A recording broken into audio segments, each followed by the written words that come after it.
Good morning friends. பகவான் சரவந்திரன் சாவித்ரி ஒரு மந்திர திறவுகோல் பாகம் 4 உரையாசிரியர் திருமதி ஆனந்திதுரை தொடர்ச்சி. ஆற்றல் ஒன்றால் வலியுறுத்தப்பட்டவர்களாக அதற்கு கட்டுப்பட்டவர்களாக விளங்கும் மானுட இனமே, விதியால் நாளும் இயக்கப்படுகின்ற புவியில் பிறந்துள்ள மானுட இனமே, அனந்தமான இந்த உலகத்தில் அற்ப சாசங்களை நிகழ்த்துவதில் நீங்கள் மகிழ்ந்து கொண்டிருக்கிறீர்கள். மானுடம் என்னும் குறுகிய எல்லைக்குள் சிறைப்பட்டிருக்கின்ற கைதிகளாக நீங்கள் இருக்கிறீர்கள். குறுகிய வாழ்களுக்குள் அதன் அற்ப நிகழ்வுகளுக்குள்ளும் சுற்றி சுற்றி வருகின்ற உங்கள் மனதையே நம்பிக்கொண்டு எத்தனை காலம்தான் உங்கள் வாழ்க்கை பயணத்தை தொடரப்போகிறீர்கள்?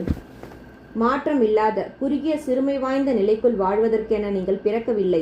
மீண்டும் மீண்டும் வீணாக தொடர்கின்ற வாழ்க்கையை வாழ்ந்து மடிவதற்காக நீங்கள் பிறப்பெடுக்கவில்லை. நித்தியமான இறையம்சம் கொண்டு நீங்கள் உருவாக்கப்பட்டுள்ளீர்கள். உங்களுடைய செயல்கள் யாவும் நித்தியமான அந்த பேருண்மை வெளிப்படுத்துகின்ற ஏணி படிகளாக அமைய முடியும். உங்களுடைய உயிர் வாழ்க்கையானது பேருண்மையின் தெய்வீக ஆற்றங்களை வெளிப்படுத்தும் அச்சுவார்ப்பாக விளங்க முடியும். உங்களுக்குள் வளர்கின்ற கடவுள் தன்மைகளுக்குள் ஏற்றவாறு நாளும் முன்னேற்றமான மாற்றங்களை பெறக்கூடியவர்களாக நீங்கள் விளங்க முடியும். A seer, a strong creator is within. The immaculate grandeur broods upon your days.